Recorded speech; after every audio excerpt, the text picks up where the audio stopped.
Good evening. It's Facebook Love number 203. I hope you're doing a little better today. Sorry, my desk is a little unsteady. There. Hi. Okay.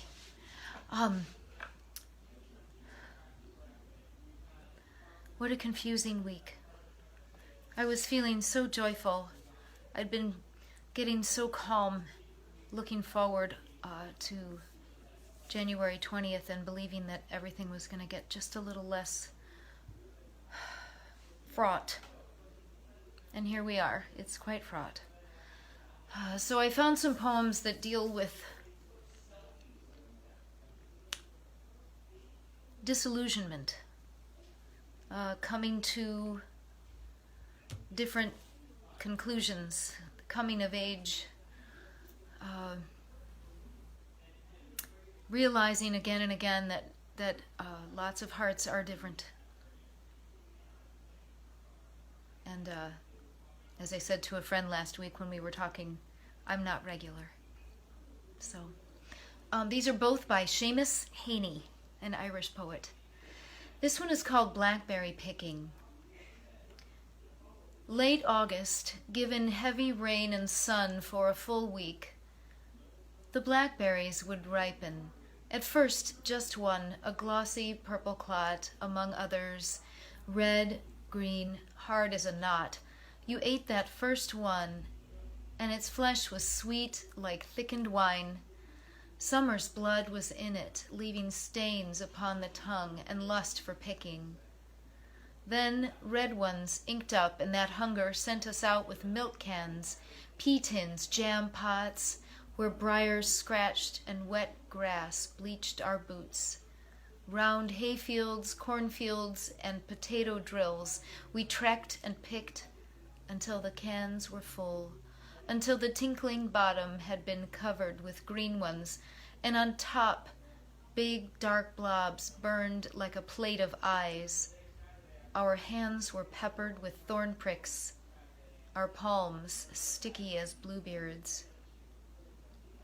We hoarded the fresh berries in the byre, but when the bath was filled, we found a fur, a rat-gray fungus glutting on our cache. The juice was stinking, too.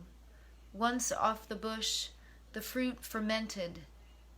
The sweet flesh would turn sour. I always felt like crying. It wasn't fair that all the lovely canfuls smelt of rot. Each year I hoped they'd keep. Knew they would not. Blackberry-Picking by Seamus Heaney, 1999.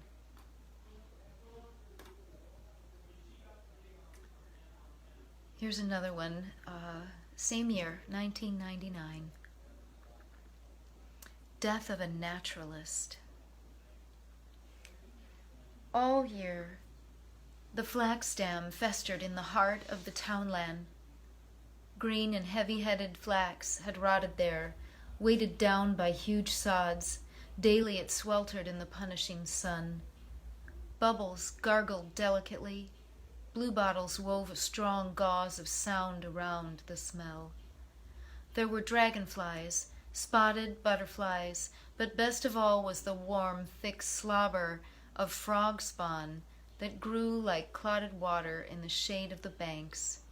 Here, every spring I would fill jam potfuls of the jellied specks to range on windowsills at home, on shelves at school, and wait and watch until the fattening dots burst into nimble swimming tadpoles. Miss Walls would tell us how the daddy frog was called a bullfrog, and how he croaked, and how the mammy frog laid hundreds of little eggs, and this was frog spawn. You could tell the weather by frogs, too, for they were yellow in the sun and brown in rain. Then, one hot day when fields were rank with cow dung in the grass, the angry frogs invaded the flax dam. I ducked through hedges to a coarse croaking that I had not heard before.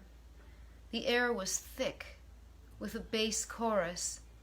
Right down the dam, gross-bellied frogs were cocked on sods. Their loose necks pulsed like sails. Some hopped. The slap and plop were obscene threats. Some sat, poised like mud grenades, their blunt heads farting. I sickened, turned, and ran. The great slime kings were gathered there for vengeance, and I knew that if I dipped my hand, the spawn would clutch it. Death of a Naturalist by Seamus Heaney. Sometimes I need to read things like that to settle my mind. And the first thought that came to me about what's happening in our country is the United States is still a really young country. Our people are still figuring out who we are. There's still a lot of adolescent thinking amongst our populace, and it's fed. And those of us who are full of idealism and altruism and really believe in this republic, we are not.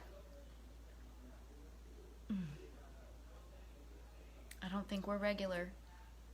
I think we can convince people for short periods of time that what we're trying to do is worth working for and waiting for. And right now I'm convincing myself of that. There's more I could say, but I'll leave it there. This is Facebook Love, and I'll see you again.